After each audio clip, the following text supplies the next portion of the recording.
3. Hey guys, we are live on YouTube and I have Brad with me, and Brad wanted to show something he got from a friend. So Brad, take it away and show me what you got. Well, as a lot of you already know, if you watched my new unboxing video, I got a new hailstorm, an HBX hailstorm, and I got it from Rich, Driftomaniacs. He decided one day on the last live chat I think I did with him, and after party part, and he just decided to do it. I didn't even ask him for it. But I know he did a video on this one, and he was surprised at how fast it was. So, and he said it was a very good car for under $100. And it is 1/18 scale, as a lot of you know. I just saw a part of a video that Alvin just got one too, and I said, "You got mine after you just got that after I got mine." So I just thought it was kind of irony. That's pretty interesting irony. And on top of that, yours is green, and I know that he likes green cars. Yes, this is it's got teal and a dark teal and a green, and it is like a gray, dark gray, black metallic. If you look closely at the body, you'll see metallic flake in it. Very small flake. There is there. Cool. What scale about is that one? And that's from who again? 1/18 scale. 1/18th. And which company is it again? HBX. I know they make much bigger models, but they make little ones too. And hey, JD Passel. Hey, JR, how are you doing? We have JD Passel and JR in the chat. Decided to do a quick live video to actually show off what Brad got given to him. So we're actually showing it off before Steve O'D's live chat at 9:30. So keep going, Brad. Sorry to cut you off.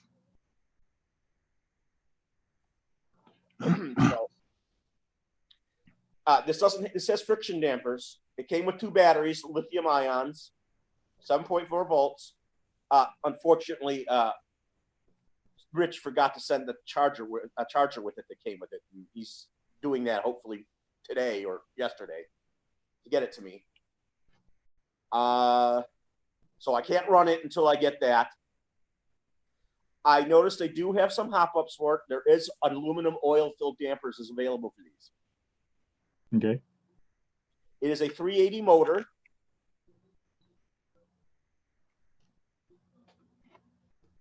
And I found out when I was doing my thing, was embarrassing. I had to actually press on it for a few seconds for it to turn on instead of, move it back and forth.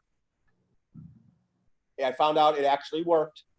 It had a little power in the battery, so it turned on. And I found out it worked.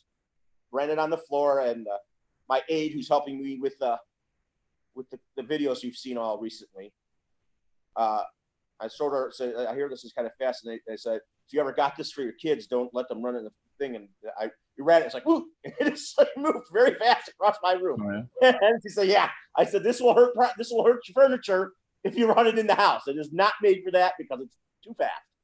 Oh, yes. And it does have a 50%. I think it had on the radio. It does have slow. It has slow and normal is its fastest speed. Cool. It has a metal drive shaft. Oh, yeah. Often they say it's water resistant, so if you really wanted to take it through water on a serious basis, you'd have to waterproof it further. And it is my first 4-wheel drive in 16 years. Cool. And it might be faster than my voltage right now until I get more things for it.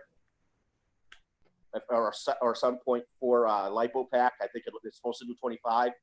This might be as fast or faster than my new Bright, which they said has been clocked to 23 before. So this does 22. 36 kilometers an hour, whoever is living in Canada or Europe. Oh, yeah? Yeah. Yeah, they make them pretty fast now, those little things. You do have to be careful, that's for sure. These little cars are not made for running in the house. No, they're not. You know what's funny I had a Nico that was a two-wheel drive. It did have a high speed loader that you had to switch the back of its rear end. I had a Nico that was this size. It was actually a fun car. It did 10 miles an hour with a 4.8 volt nickel cadmium battery pack, which was pretty damn good for that little thing. This is like 10 miles an hour faster than that. Cool. Yeah. My little Nico, I miss it. It was a nice little truck for it. It had a live axle on the back with 2 springs, and it had independent fronts on it. But when I ran it through baseball, it would actually produce a little. It would also produce some rooster tails of dust, even at 10 miles an hour. Show more of the tub of it, the inside gut. In other words. You mean the body? No, not the body. Show off a couple things. Yeah, the body is small because it doesn't cover the wheel. It doesn't do the size justice. They have 4 different models. They have a rail, they have a buggy, and 2 different trucks. Okay. This is the truggy, and they have a more of a monster truck body one. So, You see, is this what you're looking for? Yeah. You see that? These are metal dog bones. Yes, that but have output shafts to drive them off the gearbox that are plastic. I don't know if these are plastic gears because in the pictures it sort of looks like there's some metal in the gearbox, but I don't know. Okay. So differential gearing, of course. Hey, Swampers RC, Beanfield, Alice, how you doing? And Island RC Duke, how you doing? Brad is showing off his RC that he got. And again, why don't you mention for people that just showed up who you got that from? Driftomaniacs. Rich. It is a the unit is also a receiver and ESC, and it is a very small micro servo that turns it. As you all see, this is a very tiny servo. I don't know if I've ever seen a tinier servo. Yeah, it looks like a small. Yeah, it does look small. Hard to come by the really tiny servos. Now, do you have that model number so I can search it on Bangoods? Because it probably is a Bangoods. Hold on.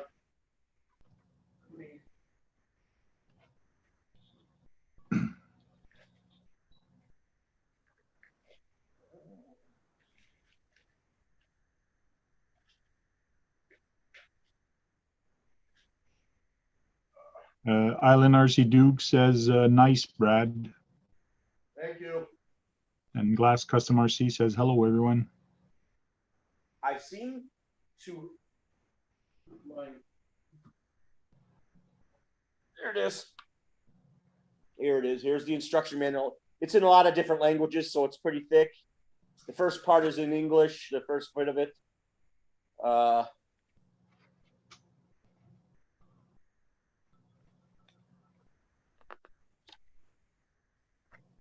Wait, if you give me the model number or the part number, I can look it up. The parts. Parts are way in the back of the book. What's the name of the car? What's written on the body? Hailstorm.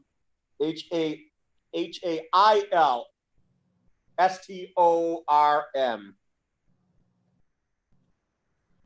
Hailstorm Truggy. Yeah. See what we can find on that. Now, what particular part were you looking for? 1/10 scale. I just want to show it off, Brad. Oh, okay. I just want to find that particular model of the Hailstorm. All right. I will, the parts list. They also have an exploded CAD design for the exploded views about how it comes apart and puts back together in the back also.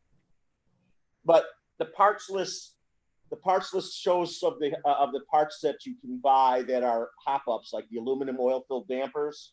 Okay. It has a bunch of different types of screws, countersunk, self, fan head. I think those are different types of screws you can use for this. Looks like ball studs that are better.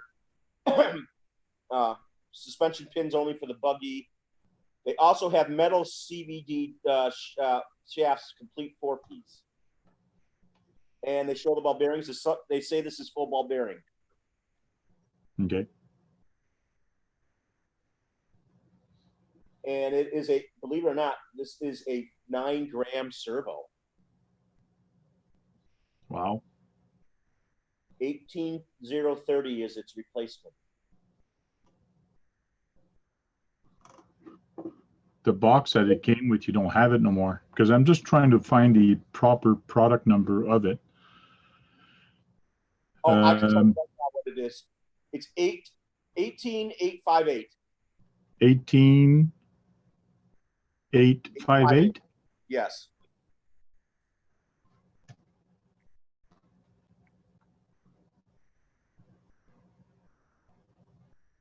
Found nothing under 18858.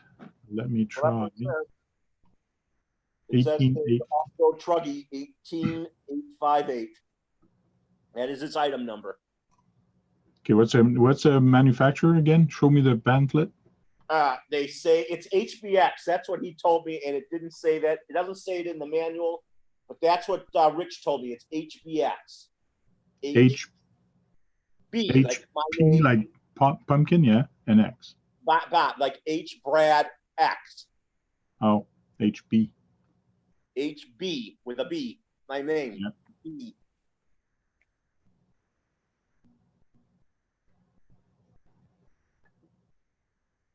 I think I might have it here. 1/18 scale? Yes.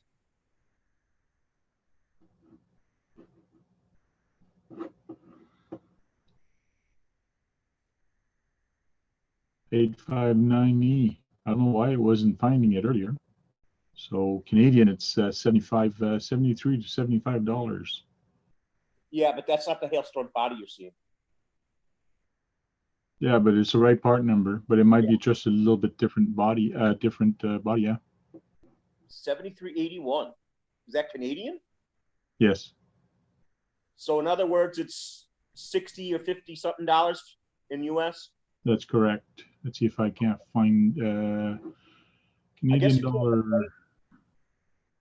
Canadian, US, save.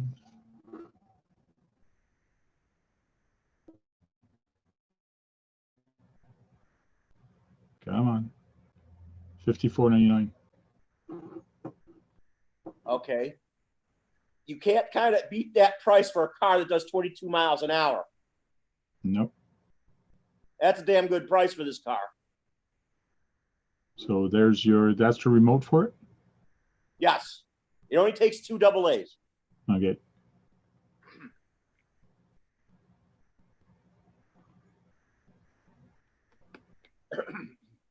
Yeah, that thing does have a small servo.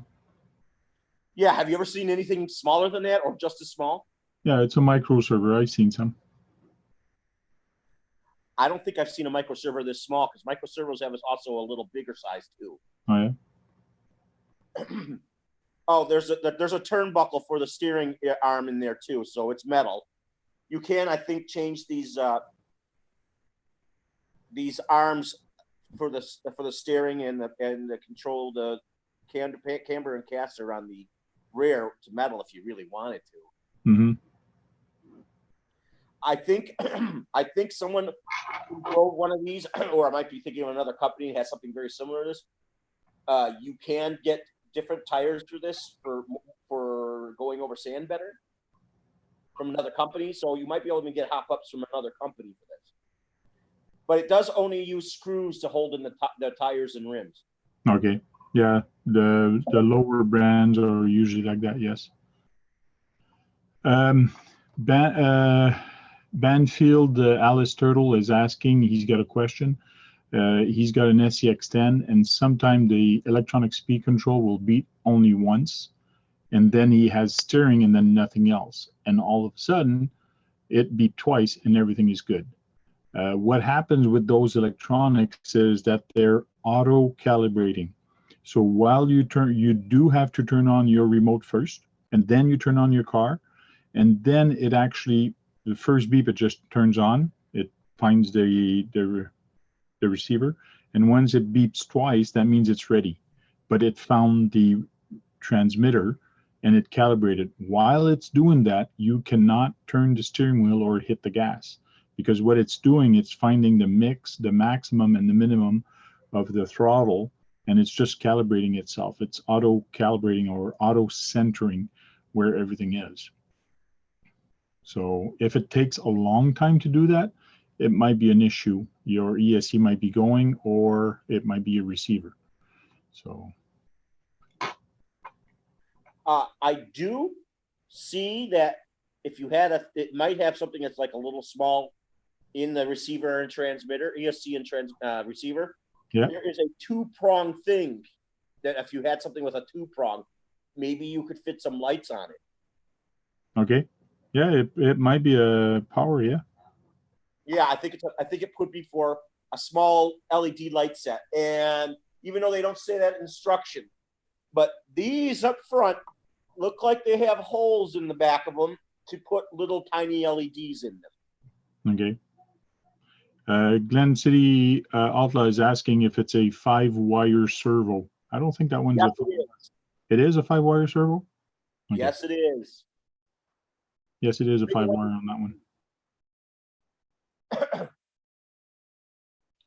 And I seem to always have these come missing, these little protection for the body pieces. Yeah. He says if it's a 5-wire, the petrometer is inside the receiver. That's why it's so small. That's how they can make it so small. Cool. Thanks for the info. Well, but I have a feeling with the 2-prong, that's got to be for a light set. Yeah.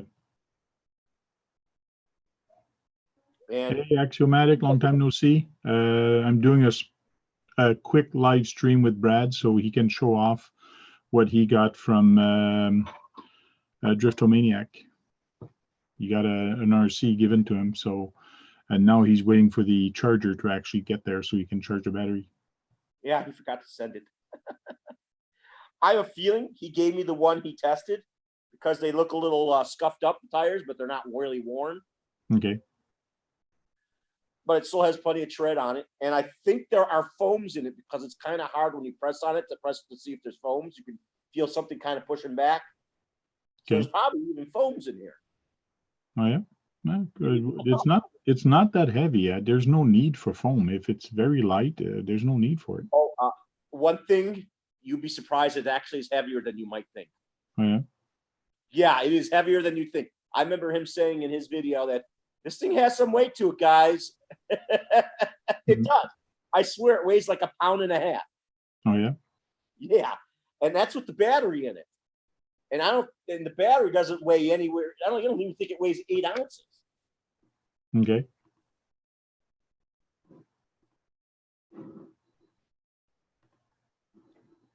It also seems to have a support beam in the front where the bulkhead is, like you'd see in an Arma, but only one up front.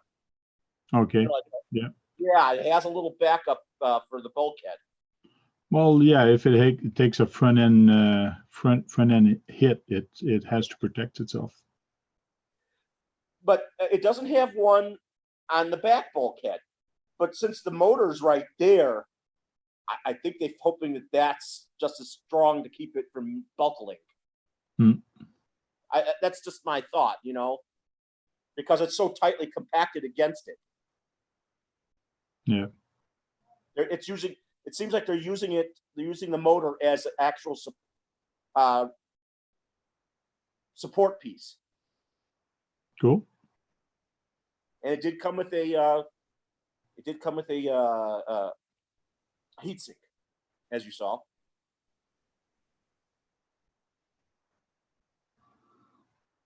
Cool. Now the only thing you're waiting for is the charger, so you can actually do a video with it, and yeah, it is faster than your other one. Yeah, but my other one would probably go closer to 25 if I had a LiPo running in it. Okay. Even though if I got more of the cigarette, this Lightbright batteries in it, all it would do is just run longer. That's the way they do it. And it can run off of NIM. Oh, yeah. I can run 3 different things. It has one of those things that change the position where you want what batteries you're going to use in it. On my Arma. This actually might do better through the grass because it's lighter than my Arma, my armor seems to got bogged down in the one that you saw the video where I was at that castle. Yep. It had problems going through it. So either I need taller tires or a 17-turn motor to go in there. Mm-hmm. But this, since it's 4-wheel drive, might even though it's a lot smaller, might have a better chance to do that same grass. Yeah. Well, grass is there's good resistance. If running on grass is hard on a car. Some do it with such ease. Oh yeah, the bigger tires you have, the easier it's going to do. You have a slash and you have a stampede. The stampede's going to go through it easier. Yeah. So, but it's also size is relative for this. So these tires are technically bigger than what's on my arm up to this little car. Cool. So I would think it would more float on it. Yeah. On the grass. Also, it's friction dampers. The friction up front, it's real easy to push down in here, but the back is stiffer. And the back ones almost feel like they might have oil in them, but they don't. Okay. But they're stiffer in the back, so they don't bounce as much in the back. Yeah, Green City Outlaw is saying with 1/18, you really notice the height of the grass. Yeah. But I've also seen 1/18 scale vehicles go through grass because of their speed and their little big tires comparatively to the car. Well, it's the same thing as me. What I got on my boat, I motorized the boat. And when I go on the grass, and my grass was actually long when I went on it, there's one area where there's no way it was going to go through. But in other areas, the boat was having fun on the grass. But as soon as I hit a certain area, the boat just stopped on the grass. So, but that wouldn't have happened to a Notorious or a... No. It would have plowed through like a tank. Tug RC is asking, Brad, have you got the charger yet? ? No, I'm hoping I get it this week or this weekend. I don't know if I'll get it tomorrow or next week sometime. This took longer than he wanted to. This took about a week to get to me because he was busy doing other things and the holiday stopped it from getting to me quicker. I think I got this Tuesday. Okay. Cool. I told my mom about it. She says she just can't believe you guys send me free vehicles. And she says, you should send him a thank you card. It's rich. I'm sure an email will do. Who did the other ones and send them cards? Yeah. I told my mom that people online are not as bad as some people they think they are. And you guys sending me free vehicles that are not cheap to send, I mean, it shows that there are good people in this world. Oh, yes. There's still some good people. And I told her the community in RC is very close and they're willing to be generous. Yeah. Hey, Roadside RC, how you doing? Roadside says, hello, RC family. Hello. Cool. So it's 9:11, Brad. We've been on for almost 30 minutes. It goes fast, eh? It's crazy. Yeah, well, if Evo would like me to be on his thing, let me know and send me the thing to that site. Will do. I'll let him know. And we'll end this live stream. Let me go side by side here. Here we go. We'll end this live stream to prepare for Steve O'D's live stream, which is live at 9:30. So guys, don't miss it on Steve O'D's channel. Right, Brad? Yes. I hope I'm in the video so I can talk more with more people. You can try to be in the chat also, you know? Well, if you have no moderators, I'll be there. I had problems with Tony with moderators, and I don't want to go through that again. Yeah, well, we'll see. If you do show up and people do kick you out for no reason at all, I might kick them out. So the moderators have to be smart. They have to realize what they're doing and so on, or they have to warn you before kicking you out. But they were doing it to me. They were doing it to me. Yeah. All right. So guys, see you on Steve O'D's channel at 9:30, and we'll talk to you guys later. Thanks, right, Brad, for jumping in and showing off your Driftomatic stuff that you got. Yes, thank you for having me, Frank. Thanks, guys. Keep having fun with RCs.